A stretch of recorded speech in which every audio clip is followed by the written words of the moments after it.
Hello friends welcome back to my YouTube channel magic of cooking. तो friends आबारो चले एसेছি আপনাদের সামনে নতুন আরও একটি রেসিপির সাথে।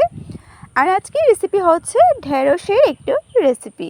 ঢেঁড়স বা ভিন্ডি যাই বলেন না কেন, আজকে সেটার একটা সিম্পল আর খুবই ইজি একটা রেসিপি আমি আপনাদের সাথে শেয়ার করব। তো আজকে যে রেসিপিটা শেয়ার করব সেটা আপনারা কিন্তু রুটি ভাত যে কোনো কিছুর সাথে পরিবেশন করতে পারবেন, সেই রকম একটি রেসিপি আজকে আমি করছি। আর এটা ঢেঁড়সের সব রকমের রেসিপি থেকে একটু ইউনিক বলতে পারেন। তো সেই রেসিপিটা আমি কী উপকরণ দিয়ে করছি আর কিভাবে করব সব কিছু আমি আপনাদেরকে এক এক করে দেখিয়ে দেব। তাহলে চলুন এবার আমরা দেখে নিই রেসিপিটা। এই রেসিপি করার জন্য দেখুন এখানে আমি নিয়ে নিয়েছি ঢেঁড়স, আর এখানে পরিমাণ মতন আমার ঢেঁড়সটা নেওয়া হয়ে গেছে। ঢেঁড়সগুলোকে আমি খুব ভালো করে ধুয়ে জলটাকে ছাড়িয়ে নিয়েছি। এবারে ঢেঁড়সগুলোকে কেটে নেব। ছোট ছোট করে আমি ঢেঁড়সগুলোকে কেটে নিচ্ছি। তো দেখুন এখানে আমি ঢেঁড়সগুলোকে ছোট ছোট করে কেটে নিয়েছি।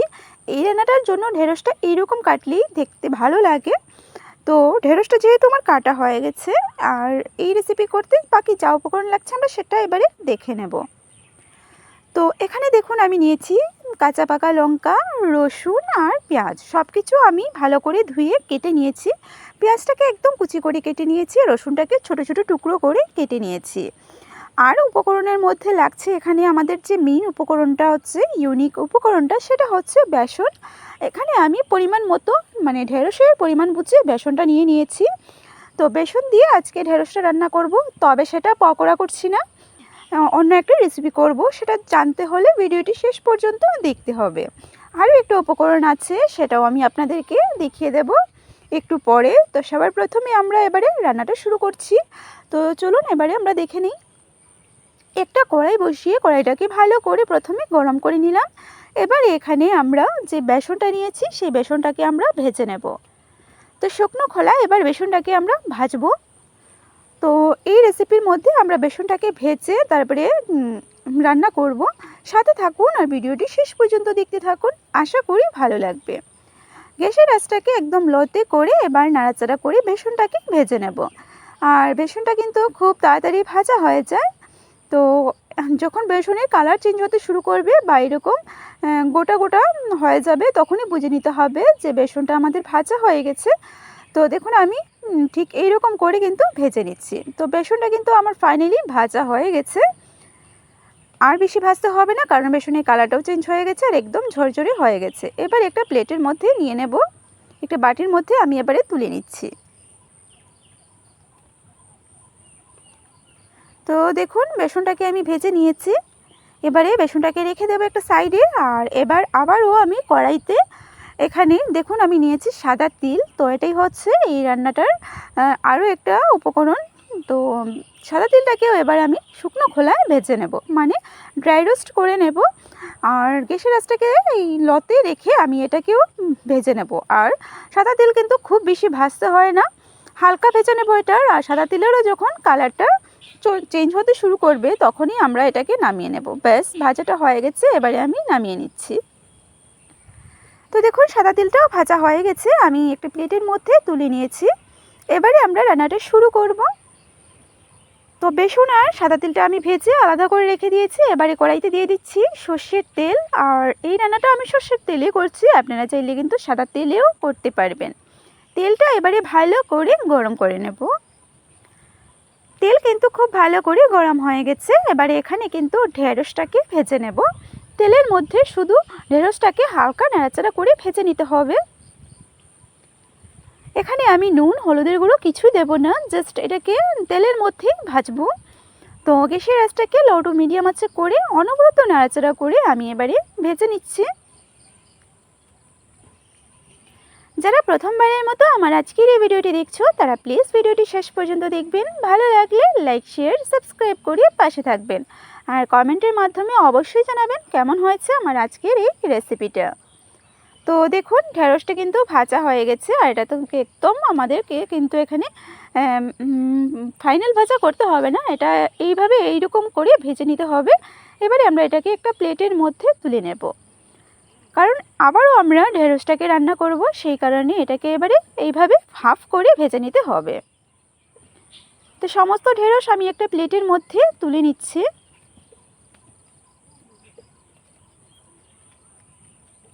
এবার এখানে আরও একটু তেল অ্যাড করে নিতে হবে। আরও একটু তেল দিয়ে দিলাম। এবার তেলটা গরম করে নেব। তেল গরম হয়ে গেছে, এখানে ফোড়নটা দিয়ে দিচ্ছি। ফোড়নে এখানে একটা তেজপাতা 2 টুকরো করে দিয়ে দিলাম, আর দিয়ে দেব একটা শুকনো লঙ্কা। তেজপাতা আর শুকনো লঙ্কাটাকে এবারে ভেজে নেব প্রথমে।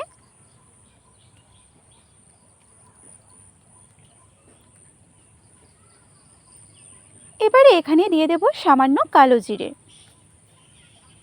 এখানে আমি ফোড়নে কালো জিরে দিচ্ছি, আপনারা চাইলে কিন্তু গোটা জিরেও দিতে পারেন। সব কিছু ভালো করে এবারে ভেজে নিচ্ছি।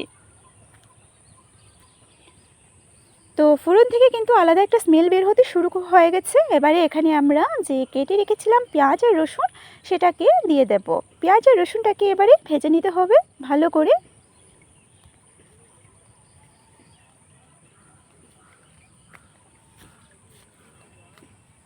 যতক্ষণ না পেঁয়াজ আর রসুন থেকে কাঁচা স্মেলটা দূর হয়ে যায়, ততক্ষণ আমরা এইভাবে নাড়াচাড়া করে ভাজতে থাকবো।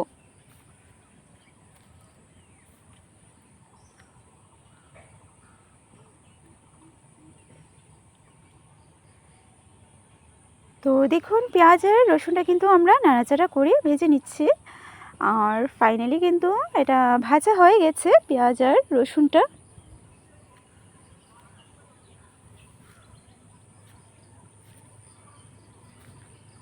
তো এবারে এখানে আমরা দিয়ে দেব কেটে রাখা টমেটোগুলো। এখানে আমরা টমেটো নিয়েছি, তো টমেটোটাও দেবো, আমরা এই রান্নায় ইউজ করছি। তো এবার টমেটোটাকে দিয়ে দেব, আর গ্যাসের আঁচটাকে লতে রেখেই পুরো রান্নাটা করতে হবে। তো একদম লতে করে দিয়েছি, যেহেতু এটা একটা ভাজির মতন হবে, সেই কারণে। তো টমেটোটাও দিয়ে দিয়েছি, সামান্য নুন এখানে দিয়ে দেব। এবারে টমেটোটাকে ভালো করে নাড়াচাড়া করে নেব, যাতে টমেটোর কাঁচা ভাবটা চলে যায় আর একটু টমেটোটা নরম হয়ে যায়।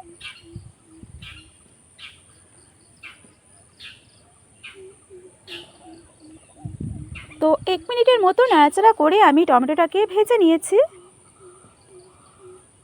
এবারে এখানে ভেজে রাখা ঢেঁড়সগুলোকে দিয়ে দেব। ভেজে রাখা ঢেঁড়সগুলো দিয়ে দিয়েছি, সাথে দিয়ে দিচ্ছি কাঁচা পাকা লঙ্কা। এখানে 4-5টা কাঁচা পাকা লঙ্কা দিয়ে দিয়েছি। আর এই রান্নাটায় আমি লঙ্কা গুঁড়ো ইউজ করব না, সেই জন্য এখানে ঝাল বুঝে আপনারা লঙ্কা ইউজ করবেন, আর লঙ্কা গুঁড়ো চাইলে আপনারা দিতে পারেন। তো ভালো করে এবারে এটাকে ভেজে নিচ্ছি, এভাবে নাড়াচাড়া করে। সব কিছু ভালো করে আমি নাড়াচাড়া করে এবারে এখানে মশলা এড করে নেব। যা যা মশলা আমি এই রান্নায় ইউজ করছি, টেস্ট অনুযায়ী নুনটা দিয়ে দেব সামান্য হলুদের গুঁড়ো, আর দিয়ে দেব ধনে গুঁড়ো। খুব ভালো করে এবারে মশলাটাকে কষিয়ে নেব। তো এইভাবে নাড়াচাড়া করতে করতে আমি মশলাটাকে কষিয়ে নিচ্ছি। একদম সিম্পল রেসিপি, একদম কম উপকরণের কিন্তু এই রেসিপিটা হয়। এটা আপনারা রুটির সাথে তো পরিবেশন করতেই পারবেন, আপনারা ভাতের সাথেও এটা পরিবেশন করতে পারবেন। খুবই টেস্টি হয়, একবার অবশ্যই বাড়িতে ট্রাই করে দেখবেন। তো দেখুন আমি কিন্তু মশলাটাকে খুব ভালো করে কষিয়ে নিয়েছি, কষানোটা হয়ে গেছে। এবারে এখানে আমরা যে বেসনটা ভেজে রেখেছিলাম, সেই বেসনটাকে আমরা এখানে অ্যাড করে নেব। তো ভেজে রাখা বেসনটা দিয়ে দিচ্ছি। আর এখানে যদি আপনারা ঢেঁড়সের পরিমাণটা আরও একটু বেশি নেন, তাহলে কিন্তু সব কিছুর পরিমাণটা বাড়িয়ে নেবেন। তো এবারে সামান্য জল দিয়ে দিচ্ছি বেসনটাকে ভালো করে মেশানোর জন্য। তো যাতে বেসনটা খুব ভালো করে মিশে যায়, সেই কারণে অল্প জল দিয়ে নাড়াচাড়া করে তারপরে আমরা একটু ঢেকে রাখবো। 1 থেকে 2 মিনিটের মতন এটাকে ঢেকে রাখতে হবে। তো 1 থেকে 2 মিনিটের জন্য ঢেকে রাখছি, আর গ্যাসের আঁচটা আমাদের লোতেই আছে। লোতে রেখে আমি এবারে ঢাকনা দিয়ে ঢেকে রাখছি। তো 2 মিনিট পরে ফিরে আসছি। তো দেখুন বন্ধুরা, আমি কিন্তু পুরোপুরি 2 মিনিট পরে ঢাকনাটা তুলে নিয়েছি, আর আমাদের কিন্তু বেসনটা একদমই মিশে গেছে, একদমই কিন্তু আমাদের রান্নাটা তৈরি। ঢেঁড়সের এই রেসিপিটা খুব ভালো করে আবারও একবার নাড়াচাড়া করে নিচ্ছি।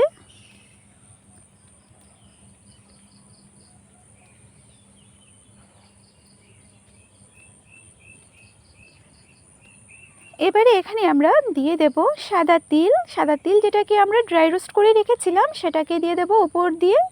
এইভাবে ওপর দিয়ে দিয়ে দিলাম। এটা অপশনাল, আপনারা চাইলে দিতে পারেন, না চাইলে নাও দিতে পারেন, তবে এটা দিলে টেস্টটা আরও বেশি বেড়ে যায়, আরও বেশি টেস্টি হয় খেতে। তো সাদা তিলটা দিয়ে ফাইনালি আমি ভালো করে নাড়াচাড়া করে নেব, খুব ভালো করে মিশিয়ে নেব। আর মিশানেই আমাদের তৈরি আজকের এই ঢ্যাঁড়সের রেসিপিটা। তো তৈরি হয়ে গেল আমার আজকের রেসিপি। এবারে আমি একটা প্লেটের মধ্যে নিয়ে নেব। তো ফাইনালি দেখুন আমি একটা প্লেটের মধ্যে নিয়ে নিয়েছি, আর উপর থেকে আমি আবারও একটু সাদা তেল দিয়ে দিয়েছি। তো কেমন হয়েছে আমার আজকের এই রেসিপিটা? আমার আজকের এই রেসিপিটা যদি আপনাদের ভালো লেগে থাকে তাহলে লাইক করবেন, শেয়ার করবেন, আর সাবস্ক্রাইব করে পাশে বেল আইকনটিতে ক্লিক করে দেবেন, যাতে আমার চ্যানেলে আপলোড করা ভিডিওগুলো সবার আগে আপনাদের কাছে পৌঁছে যেতে পারে। ঢেঁড়স বা ভেন্ডির এই সিম্পল রেসিপিটা কেমন হয়েছে অবশ্যই জানাতে ভুলবেন না। আবারও চলে আসবো আপনাদের সামনে এইরকম নতুন নতুন রেসিপির সাথে। সবাই ভালো থাকবেন, সুস্থ থাকবেন। Tata, bye bye.